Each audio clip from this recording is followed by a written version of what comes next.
আসসালামু আলাইকুম রহমতুল্লাহি ওবরকাতুহু। সম্মানিত দর্শক, জামাত নেতা জনাব এটিএম আজহার, উনি এখন এই মুহূর্তে জামাতের যে সকল নেতা রয়েছেন তাদের মধ্যে সবচেয়ে শীর্ষ নেতা, বয়স্ক নেতা, সম্মানিত ব্যক্তি। তিনি শেখ হাসিনার জমানাতে যে বিচার হয়েছে, যুদ্ধ অপরাধীদের বিচার হয়েছে, সেই বিচারের রায় দণ্ডিত আসামি ছিলেন, সর্বোচ্চ শাস্তিপ্রাপ্ত আসামি ছিলেন। এবং শেখ হাসিনা যদি আর কিছুদিন থাকতেন তাহলে তাকেও জামাতের অন্যান্য নেতাদের মতো ফাঁসিতে চলতে হতো, কোনো সন্দেহ ছিল না। কিন্তু এখানে প্রকৃতি তাকে নিয়ে নিদারুণ একটা খেলা খেলেছেন। তিনি আবার সেই শেখ হাসিনার পতনের পর তিনি যাকে বলা হয় মহামান্য সুপ্রিম কোর্টের যে অ্যাপিলেট ডিভিশন, সেই অ্যাপিলেট ডিভিশনের যে রিভিউ করেছিল জামাতের নেতারা, সেই রিভিউ পিটিশনে তিনি একেবারে খালাস লাভ করেছেন। তিনি খালাস লাভ করার পর তিনটি ঘটনা ঘটিয়েছেন। এক নম্বর হলো অতি দ্রুত গতকাল রায় হয়েছে, সে রায়ের সংক্ষিপ্ত রায়, সেই রায়ের কপি একেবারে যাকে বলা হয় বিদ্যুতের গতিতে কারা কর্তৃপক্ষের কাছে চলে গেছে এবং তার চেয়ে বিদ্যুতের গতিতে তিনি সেখান থেকে মুক্তি পেয়েছেন। এবং তিনি সম্ভবত হাসপাতালে ছিলেন এবং সেখানে তাকে মিষ্টিমুখ করানো হয়েছে।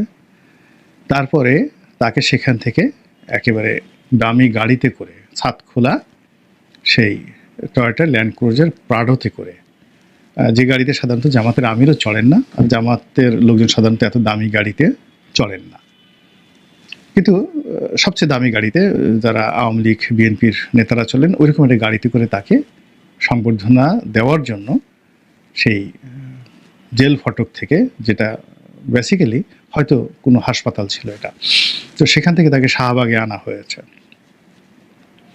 তিনি ছিলেন বেশ আলহামদুলিল্লাহ, তিনি ছিলেন বেশ উৎফুল্ল, উজ্জীবিত এবং তারুণ্যে ভরপুর। তার দাড়িতে সফেদ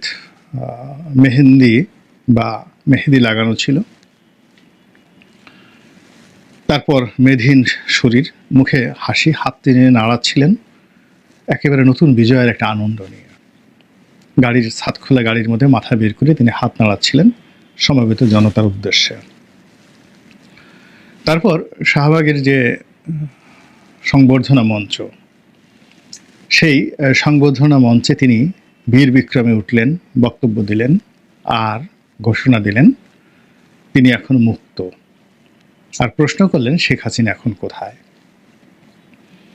আরও হয়তো বলেছেন, কিন্তু এটা আমি এই সময়টিতে যখন করছি তখন পর্যন্ত পত্রপত্রিকায় তার বক্তব্যের ইন ডিটেলস আসেনি। তবে আবার তিনি সেখান থেকে জামাতের অফিসে গিয়েছেন এবং যে রুমে তিনি বসবেন সেই রুমে সুসজ্জিত একটা কামরায়, তার রুমে এসি লাগানো, সেখানে তিনি একটি কেদারায় আসনে তিনি বসেছেন। জামাতের আমির শীর্ষ নেতারা তাকে ঘিরে ধরেছেন এবং পুরো জামাত অফিসে একটা খুশির বন্যা বয়ে চলছে। এখন এই যে একজন ফাঁসির আসামি, নিশ্চিত শেখ হাসিনা থাকলে নিশ্চিত তার ফাঁসি হতো। সেখান থেকে যে তার জীবনে যে পরিবর্তনটা এলো একেবারে বলতে গেলে গত 24 ঘন্টার মধ্যে, এটার পেছনে রাজনীতি কতটুকু দায়ী, এটার পেছনে খুদাই যে কুদরত, আল্লাহর যে কুদরত, রহমত, বরকত কতটা দায়ী। এটা কি এমনি এমনি ঘটেছে, নাকি জনাব এটিএম আজহার তিনি একজন আল্লাহর ওলি, তাকে বা তার মতো যারা লোকজন রয়েছেন তাদের প্রতি অবিচার করে শেখ হাসিনার যে পতন সেটা হয়েছে, আর আল্লাহ তাকে পুরস্কৃত করেছেন। আগামী দিনে চাহে তো তিনি জামাতের নেতা হিসেবে সংসদে যাবেন, মন্ত্রী হবেন, এমপি হবেন, এমনকি যেহেতু তিনি জামাতের সবচেয়ে সিনিয়র ব্যক্তি, সেক্ষেত্রে তিনি রাষ্ট্রপতি বা প্রধানমন্ত্রীও হয়ে যেতে পারেন। এই আল্লাহ মানে চাইলে কি না হয়। যেখানে ডক্টর মোহাম্মদ ইউনূস কখনো রাজনীতি করেনই নাই, করবেনও না, অথচ তিনি এই সময়ের মধ্যে তিনি দেশের প্রধানমন্ত্রীর চেয়ারে বসে গেছেন। তো এটা হতে পারে, সেই বিষয়গুলো নিয়ে এগুলো আলোচনা করব। তারপরে আরেকটা বিষয় নিয়ে আলোচনা করব যে এটা রাজনৈতিক একটা কৌশল হতে পারে, এটি ইতিবাচক হতে পারে দেশের জন্য, নেতিবাচক হতে পারে দেশের জন্য, জামাতের জন্য ইতিবাচক হতে পারে, জামাতের জন্য নেতিবাচক হতে পারে। তো এই সমস্ত বিষয় নিয়ে আলোচনা করার আগে ওনার সঙ্গে আমার ব্যক্তিগত যে সম্পর্ক সেটা নিয়ে 2-4 কথা বলা আবশ্যক। আমি তাকে কাশিমপুর কারাগারে পেয়েছিলাম এবং জামাতের অন্য সব নেতার থেকে তাকে একটু ব্যতিক্রম আমার কাছে মনে হয়েছে সব দিক থেকে। তিনি কথা কম বলেন, একেবারে নিপাট ভদ্রলোক। জামাতের অন্যান্য যে সকল নেতা, যেমন বর্তমান আমির রয়েছেন, তিনি খুবই বন্ধুবৎসল, যেখানে বসেন সবাইকে জমিয়ে নেন এবং তার যে চেহারা সুরত এবং আচরণ সবকিছুটাই আসলে পা থেকে নখ পর্যন্ত দেশের প্রচলিত রাজনীতির মতন করে। এখানে তিনি জামাতের আমির হলেও মূলত তার যে ক্যারেক্টারিস্টিক সেটা হলো টিপিক্যাল পলিটিশিয়ানদের মতো। তিনি খুবই জনপ্রিয় কর্মীদের মাঝে, সামাজিক অন্যান্য অনুষ্ঠানে সব জায়গাতে তিনি মধ্যমণি থাকেন। এর বাইরে অন্যান্য যারা জামাতের যারা নেতৃবৃন্দ রয়েছেন তারা প্রায় সবাই খুব কনজারভেটিভ, ভীষণ রকম কনজারভেটিভ, উদার নয়। জামাতের মধ্যে 2 জন খুব উদার লোক ছিলেন যারা ফাঁসির কাস্টে ঝুলেছেন। তাদের মধ্যে 1 নম্বরে ছিলেন জনাব কাদের মোল্লা, 2 নম্বরে ছিলেন কামরুজ্জামান সাহেব। ভীষণ রকম উদার, আধুনিক মন মানসিকতা এবং বন্ধুবৎসল। আর জামাতের মধ্যে ধীর স্থির ক্যালকুলেটিভ ছিলেন মীর কাসিম আলী সাহেব। তো এরকম আমি তাদের সবাইকে যেহেতু কাছে থেকে দেখেছি, তো ওই রকম কারোর সঙ্গেই এটিএম আজাদ সাহেবের চরিত্র মেলে না। তিনি একেবারে ব্যতিক্রমধর্মী একজন মানুষ।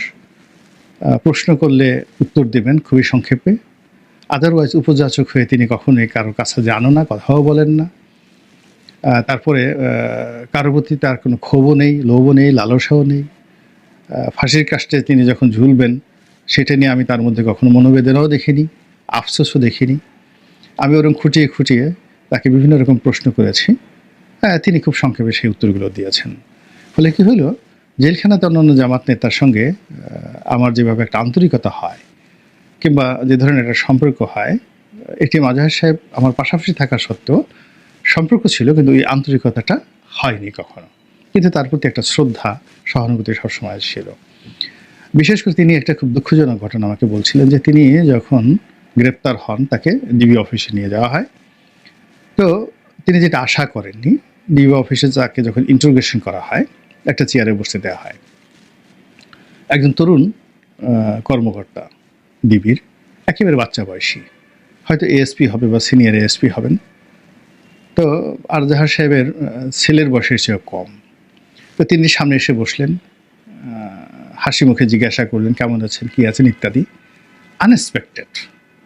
তো কোনো কথা নাই, বার্তা নাই, শুধু জিজ্ঞাসা করলেন আপনি কেমন আছেন, এবং মুচকি মুচকি হাসি দিয়ে সেই কর্মকর্তাটি যে অভিব্যক্তি প্রকাশ করলেন সেটা হলো যে ইউ আর সেফ, আপনি নিরাপদ, বা আপনার সঙ্গে খারাপ কোনো আচরণ করা হবে না, এমনি জাস্ট আলাপ করার দরকার, আলাপ করতে আসছি রাত্রির বেলায়। তো এইভাবে সে যখন অনেকটা নিশ্চিত এবং কোনো রকম আশঙ্কা তার মনে তৈরি হয়নি, ভয়ও তার মধ্যে তৈরি হয়নি, এর কারণ হলো তিনি একটা সামাজিক অবস্থানে আছেন, বয়স হয়েছে। তো সেক্ষেত্রে তার সঙ্গে একটা মানুষ কত খারাপ ব্যবহার করতে পারে, চড় থাপ্পড় দেওয়া, ইলেকট্রিক শক দেওয়া, টানানো, ন্যাংটা করে পেটানো, যে জিনিসগুলো ডিবি অফিসে হয় তিনি সেই জিনিসগুলো কল্পনাও করেননি। তিনি মনে করেছেন আমি একজন রাজনীতিবিদ, আমার সঙ্গে এরকমই আচরণ করা হবে।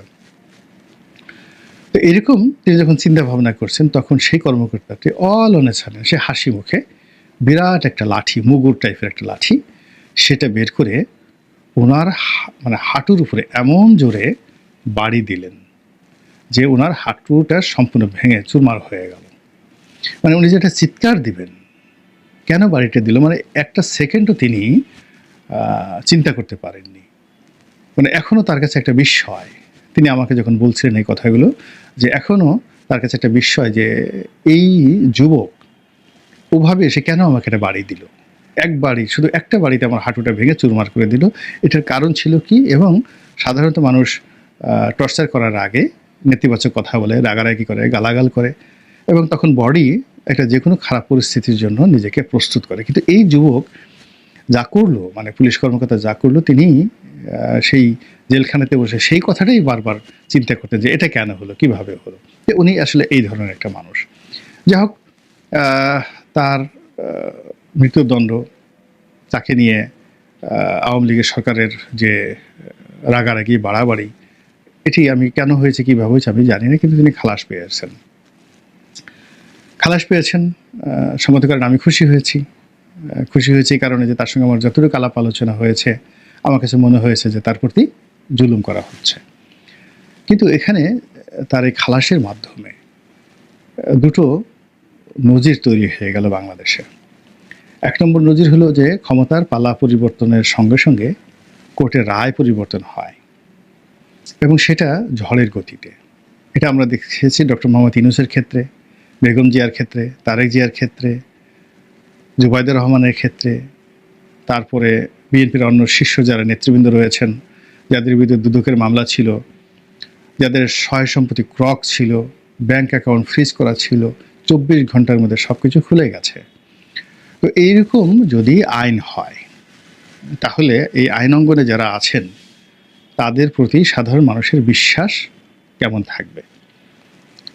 2 নম্বর হলো যে কিছু মানুষের জন্য আইন যদি ব্যতিক্রম ধর্মী হয়, আর যারা আমজনতা, সাধারণ আমজনতা, তাদেরকে যদি দিনের পর দিন, বছরের পর বছর বিনা বিচারে তাদেরকে কোর্টের বারান্দায় ঘুরতে হয়, জেলখানাতে পৌঁছতে হয় এবং ফাঁসির কাস্টে চলতে হয়, তাহলে সেক্ষেত্রে যারা মজলুম, তাদের যে অভিশাপ, সেই অভিশাপটা সরাসরি আইনাঙ্গনে যারা জড়িত তাদের উপর সরাসরি চলে আসে অবিচারের জন্য। যে আপনি যখন বিচার করবেন, সবার জন্য সমান বিচার করবেন।